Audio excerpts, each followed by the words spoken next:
Une bonne nouvelle pour l'économie wallonne. Les exportations ont augmenté de plus de 20% lors des 3 premiers trimestres de l'année 2010.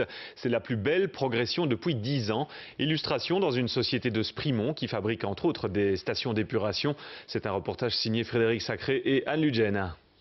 Elle prendra prochainement la direction de l'autre bout du monde, de l'île Maurice précisément.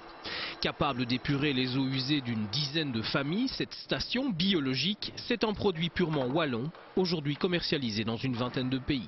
On s'est rendu compte quand même il y a un certain nombre d'années que le marché wallon serait un marché insuffisant pour nous. Nous avons décidé alors de démarrer l'exportation.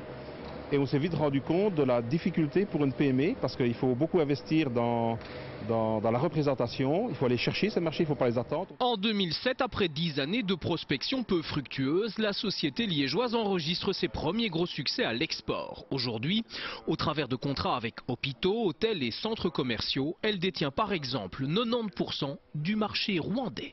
2010 a été une très bonne année, la croissance a vraiment démarré, à l'export on a fait du 20%, dans des périodes comme ceci nous sommes déjà très contents.